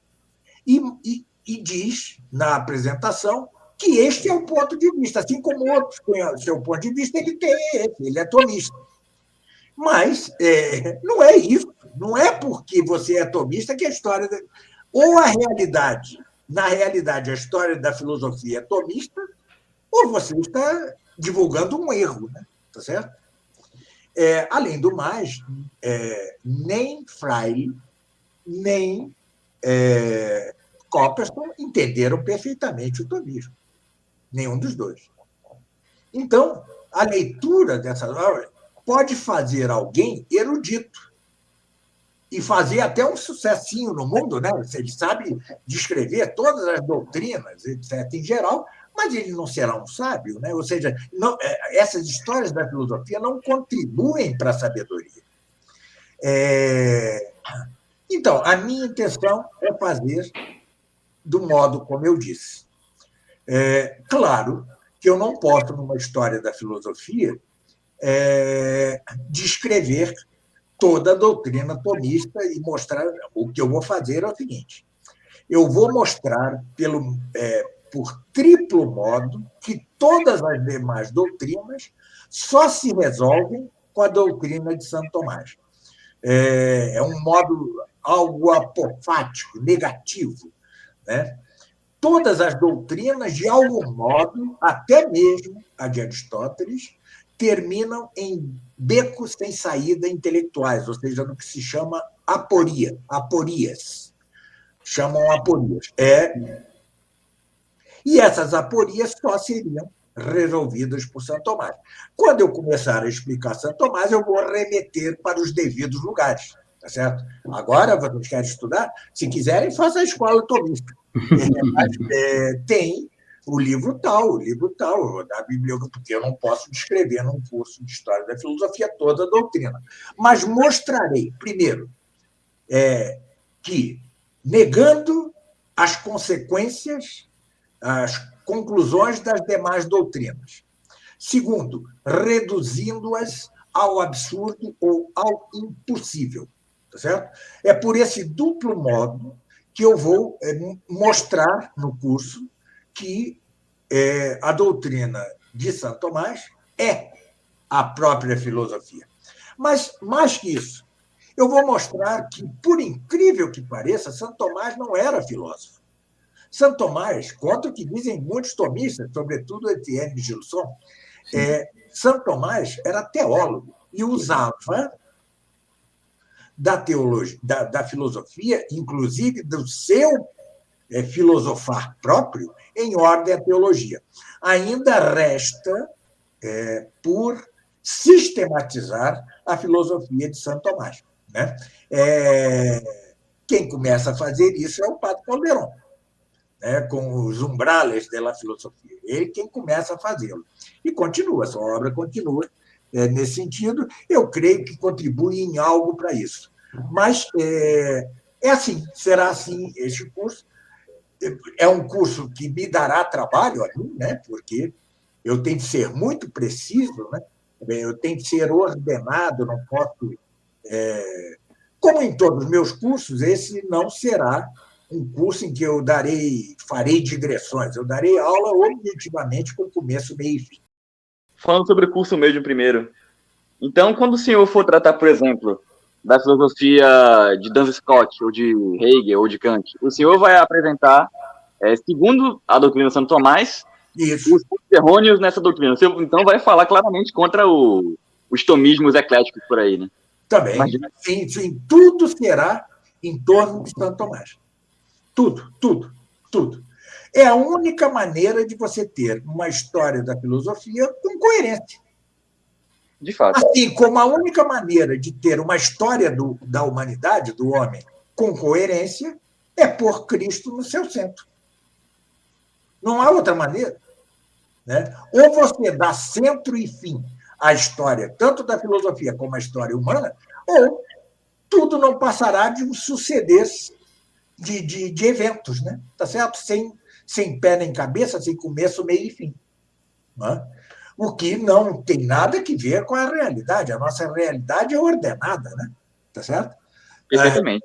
E logo a história também há de ser ordenada. E é isso que os papas insistentemente disseram.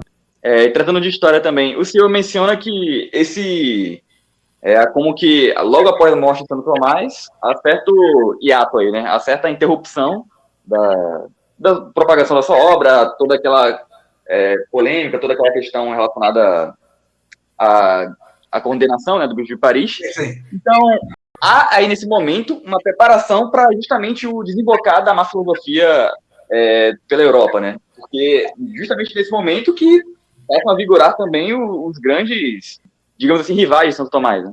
Sim, então, Duns Scott passa a ser o grande nome na universidade. Justamente. E depois Guilherme de Ockham. Professor, posso fazer uma pergunta? Pode.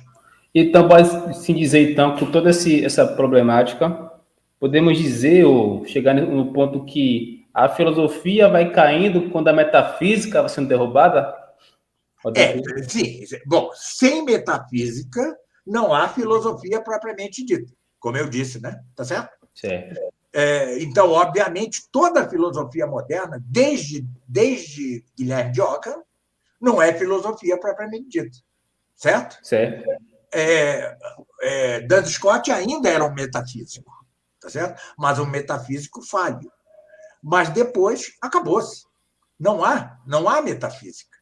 E os que se dizem metafísicos, como, por exemplo, Whitehead ou outros, né? Na verdade, tem algo de... Por exemplo, Louis Lavelle tem algo de panteísmo, tem algo de ocasionalismo, tem algo que, assim como a metafísica de Lao Tse não era uma verdadeira metafísica por panteísta, assim como a metafísica de Plotino não era uma verdadeira metafísica por emanacionista, né? Sim. Assim, tampouco as filosofias modernas, elas são todas, as que admitem a metafísica, são todas problemáticas. Por exemplo, um metafísico era Leibniz. Leibniz era um homem de alma nobre, certo? Ele gostava da igreja, ele era protestante. Né? Ele e seu amigo Johann Sebastian Bach, o compositor, sonhavam, tinha um grupo que sonhava com a reunificação das igrejas. Né? Johann Sebastian Bach se correspondia com o compositor francês católico Couperin e Leibniz se correspondia com Bossuet. Bossuet, né? Olha só. Ele era um homem de alma nobre. Ele foi o único, depois de Santo Tomás, a admitir 3 das 5 vias de Santo Tomás para provar a existência de Deus, o que despertou a ira furibunda de Kant. Tá certo? Mas, ao mesmo tempo, a sua doutrina central é a da mônada. Sim. Ou seja, o universo tudo tem por átomo o último a mônada. E a mônada tem atividade espiritual. Veja você, né? Entendeu? É um talento desperdiçado, embora se reconheça um grande talento, né? Mas veja, na física, ele é o primeiro a ser relativista. Ele é o avô de Einstein. Né? Ele é o avô de Einstein. Mas na matemática ele tem contribuições, o cálculo diferencial, o cálculo integral são deles. Era um homem de vasto... Foi um gênio, né? Em muitos aspectos. Foi um gênio em muitos aspectos, né? Um polímata. Ele era, além de ser realmente uma alma nobre, né?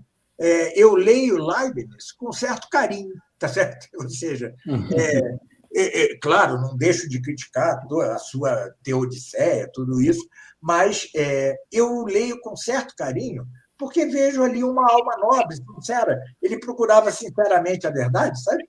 Ele não era vaidoso como Descartes, né? Ele não era invejoso e obtuso como Kant, ele não era malsão como Hegel, né? Tá certo? Mas era um homem muito nobre, mas um talento desperdiçado, né? Tá certo? Mas é um homem eu tenho carinho por ele. Realmente eu leio com olhos simpáticos, né? Porque tudo nele, tudo na vida dele, você vê que, apesar dos grandes erros, né, não era um homem de má intenção, tá certo?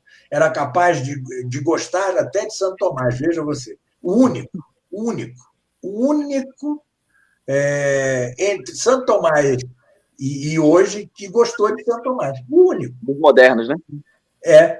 Sim, na filosofia moderna. Né? Isso. É impressionante. Ele era mais simpático com Santo Tomás que os nominalistas. Uma coisa, professor.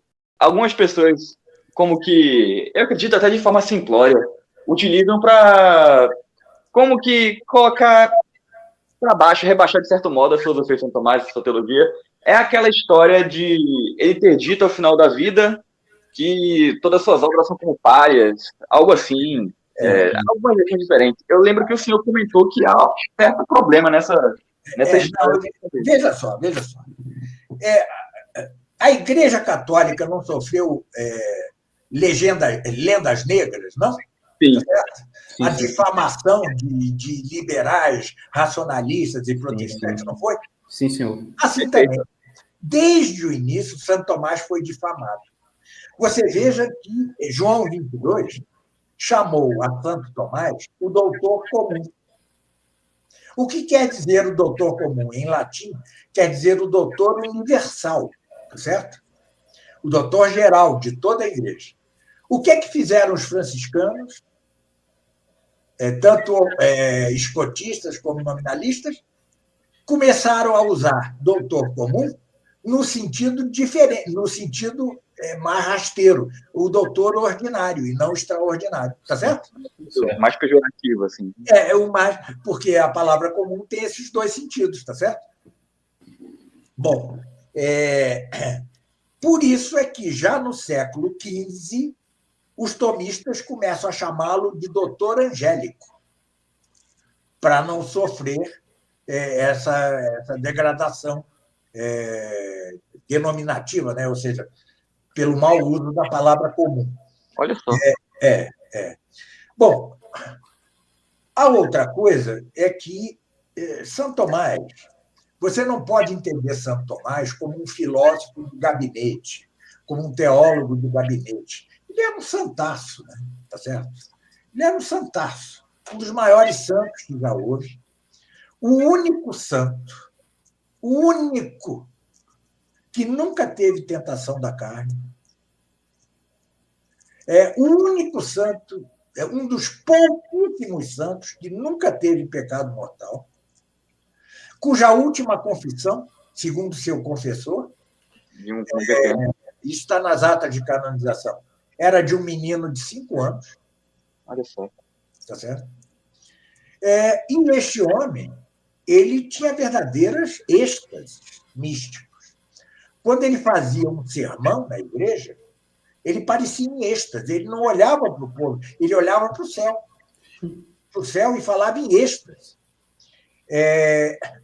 E ele teve vários episódios místicos. E um dia ele parou de escrever tudo. E seu sócio e filho espiritual, Reginaldo de Piperno, né, para o qual ele escreveu o Compêndio de Teologia, que eu traduzi, vai ser republicado agora. Não, o Compêndio de Teologia não, foi publicado já. E ele e o Reginaldo, dominicano também, dizia, mas, mestre, nós precisamos do fim da Suma Teológica, nós precisamos do fim de todos esses livros. Quantos livros o senhor deixou parar? E ele só dizia assim, não posso. E isso durou uns meses. Né? Enfim, o Reginaldo Piperno, de tanto insistir, ele disse, olha, eu vou dizer-te, vou contar-te algo, mas te obrigo a não revelar enquanto eu for vivo. Pelo que me foi, eu tive uma revelação, e pelo que me foi revelado, tudo quanto escrevi não passa de coisa módica. Um biógrafo mais tardio não usou a palavra módica, mas palha. Como quer que seja, palha ou módico, o fato é que o que lhe mostraram é a vida eterna, a beatitude. E o que é a beatitude? É aquilo que, como dizia São Paulo, ao ter sido elevado ao terceiro céu, não sabia se em corpo ou em espírito, é o que o olho nunca viu, o ouvido nunca ouviu, e nenhum coração humano jamais foi capaz de conceber, correto? Correto. Então, diante disso, tudo quanto Santo Tomás escreveu não passa de palha. Claro. Mas ele em nenhum momento disse: joguem fora a minha obra. Ele sabia da importância de sua obra. Ele sabia. Né? E, como disse, é do cardeal Seferino Gonçalves, no panegírico que ele fez a Santo Tomás, diz assim: a Suma Teológica de Santo Tomás, né, é a encarnação do pensamento de Deus na obra do homem. Olha só, caramba. Pio XI disse que a Suma Teológica é o céu visto da terra. Sim, sim. Ou seja, estão brincando, né? Na verdade, é a continuidade da difamação dos inimigos de Santo Tomás, tá certo? É nada mais que isso. São as legendas negras em torno de Santo Tomás, como aquela que ele era gordo, ele tinha 1,90 m e era muito corpulento, né? Muito corpulento. 1,90 m, era altíssimo. Certamente troço genético, talvez até germânico, né? Mas então, aí dizem que ele bebia e comia muito. Mentira! Ele só fazia uma refeição, e mesmo assim, porque os irmãos de religião o obrigavam. Ele trabalhava 16 horas por dia, dormia 4 horas, rezava uma missa, assistia outra, ficava um tempo diante do Santíssimo, dava confissões, etc. E tal. Mentira, né? Ou seja, ele, na verdade, a mãe dele era napolitana, e um tipo napolitano que tem parentesco com os alemães, né? Tá certo? Uhum. Eram os normandos, né? Eram os normandos. Assim, aqueles homens altos e gordos, tá certo? Um biotipo, né, humano, né? Esse tipo napolitano, ele era assim. Devia ser um homem impressionante, com seu 1,90 m de altura, né?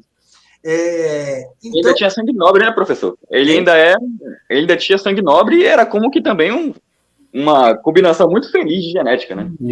Ele tinha sangue nobre, mas por parte da mãe, tá? Também. O pai era um nobre, só um cavaleiro, não chegava a ser da alta nobreza, né? Entendeu? Sim. Mas a mãe, sim, tinha relação. E, enfim, as calúnias, as difamações contra ele são enormes, né? E chega a ser emocionante, tocante e triste ao mesmo tempo, né? O esforço de 40 papas por fazer a igreja ser tomista. Impressionante, né? É impressionante. São 40 papas. Isso não é pouco, não, meu amigo. São 40 papas. Né? Chega a assustar o número, né? São 40 papas. E ainda vem alguns com a disfarçatez de dizer que essa não é uma doutrina da igreja. Como não é? 40... Também não ajudou. Também não ajudaram os papas depois do concílio, né? João Paulo II. Sim, mas os papas, João Paulo II, por exemplo, que falou algumas vezes de Santo Tomás, nunca falou de Santo Tomás enquanto se tratasse de sua doutrina. Doutrina, exato. Sim. E ele ainda, como que disse que a igreja não adotava nenhuma filosofia, algo assim. Isso, não adotava nenhuma filosofia. E quando recomendava Santo Tomás, recomendava-o como modelo de vida, só isso. Só isso. Como modelo de intelectual, como modelo, mas não a sua doutrina. Né?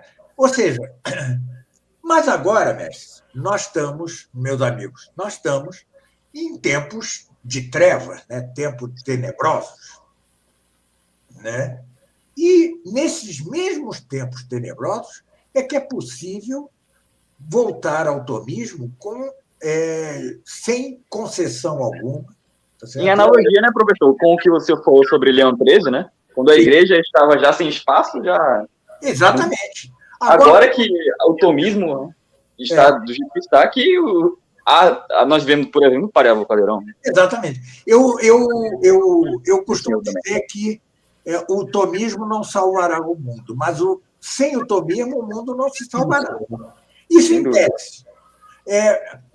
O que eu creio mesmo é que é possível, hoje, formar um grupo de pessoas, tá certo? Na sã doutrina, na boa doutrina, e pronto. É isso que nós podemos fazer. O padre Caldeirão, por exemplo, chega a ser patético. Ele, em quase todo o livro, ele diz: eu sei que ninguém dá bola para mim, né? Entendeu? No livro dele, esse magnífico, de 900 páginas, Elordem, ele diz assim, a certa página, ele diz 3 vezes ao longo do livro: se é que alguém aguentou ler até aqui. Mas ele diz isso repetidas vezes, né? Então, é assim mesmo. Não seremos best-sellers, tá certo? Os católicos estão divididos entre a aberração, a abominação da desolação instalada no lugar santo e o sede-vacantismo, né? Tá certo? Então, e vocês acham que os sede-vacantistas conhecem alguma coisa de Santo Tomás? Nunca. São ignorantes completos na doutrina de Santo Tomás. Não tem a menor noção. O João de Santo Tomás, por exemplo, neste ponto, definiu muito bem a questão do paperético e tal, e alguém o entende? Nem sequer o entende, nem o lê. Eles não chegam a entender, né? A questão é essa. Quê? Não chegam nem a entender o que ele diz, né? Nem a entender. É um bando de obtusos julgando-se iluminados. Então, a igreja está dividida entre esses extremos absolutamente imperfeitos, inócuos, etc. E o tomismo, se tem lugar no meio de um pequeno grupo. Tá certo? Professor, uma pergunta aqui, é uma pergunta que não sei se o pode responder ou não sei se eu tenho uma posição correta sobre isso. Hoje em dia eu vejo que o povo está utilizando de Santo Tomás muito para uma psicologia, né? Tratar as pessoas. Sim. Você acha isso válido? Olha, é uma resposta complexa. Eu posso dar? Sim, senhor. Claro, fica à vontade. É o seguinte: o que hoje se chama psicologia, em verdade, seria o que Aristóteles e Santo Tomás chamavam ética e moral. Sim, senhor. Tá certo? Certo. E no mundo católico, sempre quem cuidou dessa parte foi o padre. Sim. Tá certo? O padre era o diretor das almas, era o cura de almas, né? E, no entanto, com o advento da nova psicologia, que se quer revestir de ramo da medicina, né? Ele se quer revestir de ramo da medicina, mas, como eu vou mostrar no curso de História da Filosofia, a psicanálise, por exemplo, não é senão a filosofia transvalorativa de Nietzsche, feita medicina, entre aspas, né? Tá certo? É o que Chavarria já fala, né? Eu tomei isso de Chavarria. Então, veja, hoje, um grupo de católicos, como Echavarria, por exemplo, sim, senhor, pretende, eu creio que com uma deficiência, eu acho que eles não entendem perfeitamente que isto que eles fazem é antes ética que psicologia, porque psicologia é o tratado da alma, ou seja, aquele que estuda as potências da alma. Isso é que é psicologia. Sim. Pois bem, mas o que eles têm? E na ausência de padres capazes de dar a direção espiritual, correto? Correto. Nesta ausência, eles têm alguma valia, tá certo? Mas eu não posso aquilatar a coisa, os resultados da coisa. Preocupa-me que a direção espiritual das almas esteja em mão de leigos. Sem dúvida, sem graça de Estado, enfim. Sem graça de Estado, né? Exato. Esse é outro outro efeito da crise do Vaticano II, tá certo? Sem dúvida, sem Os dúvida. leigos começam a ser considerados parte do sacerdócio comum, tá certo? Certo. E começam a julgar-se capazes de dar direção espiritual. Isso é um problema, né? Sim. Isso é um problema sério, né?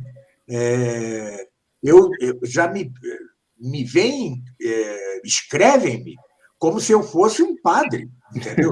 Professor, o que é que eu faço? Isso é pecado? Aquilo não é pecado? Eu sou um padre. Às vezes é dramático. Um rapaz que me escreveu dizendo: professor, eu tenho 6 meses de vida. Eu nunca tive uma vida religiosa, sou um pecador, o que eu faço? Eu passei por um padre, né? Ou seja, eu não posso responder a isso. As pessoas estão sem referência, né? Se perder toda a referência ao padre, a figura do padre, é uma coisa... E o padre tem as luzes de Estado que eu não tenho. Não vou arriscar a alma de alguém, né? Pôr em risco a alma de alguém sem ter luzes de Estado. Por isso a minha preocupação, né, com psicólogos tomistas leigos. Mas eu tampouco quero fazer um juízo temerário, tá certo?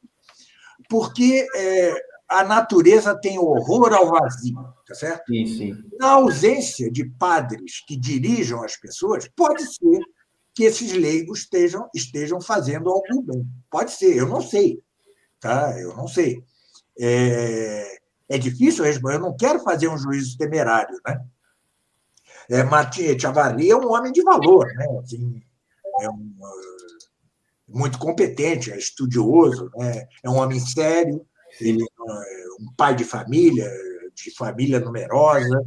Não é um católico tradicionalista, mas é um católico sério, tá certo? Sim.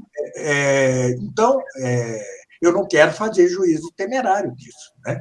Então, agora, tudo que a gente possa dizer, sede vacantia, falta de direção espiritual, é consequência do Concílio Vaticano II. Com certeza. E, por sua vez, é consequência de séculos e séculos de não adesão integral ao tomismo. Né? Tá certo? Perfeitamente. Ou seja, eu sempre digo que o Concílio Vaticano II não brotou como cogumelo depois da chuva. Sim, não. Houve. Não. Como é que pode todos os padres conciliares aceitassem aquilo? Ou todos ou quase todos? Exato. Temos meia dúzia. Como é possível? É porque já estavam... Claro, não é possível, você não pode entender uma coisa assim, né, se não houver tido. Então, tudo que nós estamos vivendo é consequência de séculos de problemas que se agudizaram e cristalizaram no Vaticano II, tá certo? Então, resta-nos, este é meu papel de leigo, tá certo? De leigo. Ensinar a doutrina dentro dos limites que compete a um leigo, tá certo? Compete a um leigo. Não vou eu escrever um manual de moral, tá certo? Não posso fazer isso. Tá? Então, nesse sentido é que eu dou esses cursos, escrevo livros, né? Este ano já vamos para 7 ou 8 livros, sei lá. Então, é isso. E eu gostei muito quando li no último livro do Padre Caldeirão, porque, não sei se você sabe, muitos, mesmo no ambiente tradicional, que é de longe o melhor, como um leigo vai escrever sobre teologia e tal. Aí escreveu o Padre Caldeirão em seu último livro, El hombre imagen de Dios. Uhum. Escrevo, então, para os padres tradicionalistas e para os leigos com talento. Por que não? Tá vendo? Eu adorei isso. Muito obrigado, padre. Nós não temos relação pessoal, entenda-se isso. Tá? Quando eu digo que ele é meu mestre, é mestre à distância, ele nem sabe que ele é meu mestre. Mas ele tem todos os meus livros que eu mandei para ele, mas ele não lê em português, então não adianta nada.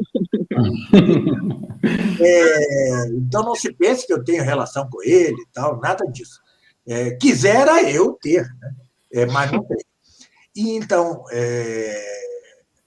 isso, ou seja, fechar-nos em copas, né? Ou seja, isolar-nos, ficarmos à margem do mundo, assim como Caldeirão é à margem do mundo, né, lá no seu escondido seminário de La Rioja, e estudar, ensinar, escrever sobre a boa doutrina, que é sempre a doutrina tomista, hoje sem nenhum compromisso universitário sobre nada, não temos compromisso com coisa alguma. Nem sequer é possível viver de tomismo. Ninguém ganha dinheiro com tomismo, tá certo? Os meus cursos são tão baratos que eu preciso, volta e meia, fazer árduos trabalhos para ganhar o pão de cada dia. O meu sócio, Marcel, coitado, é o único empresário que consegue sobreviver falido permanentemente. Então, não é para ganhar a vida. Quem espera que com o tomismo vai fazer sucesso universitário ou mundano está totalmente fora da realidade. Totalmente fora da realidade. Mas podemos, com o tomismo, além da fé, primeiro, robustecer nossa fé e fazendo ter a beatitude imperfeita possível nesse mundo e contribuir para que mereçamos a beatitude eterna, que será a verdadeira felicidade. Amém. É para isso que eu faço meus cursos e é para isso que faço uma história tomista da filosofia. Okay. Professor, muito obrigado mais uma vez pela sua participação. Vamos colocar o link do curso na descrição. Eu vou lhe mandar o link do curso e o link para o programa do curso. Ok. Perfeitamente, vamos divulgar.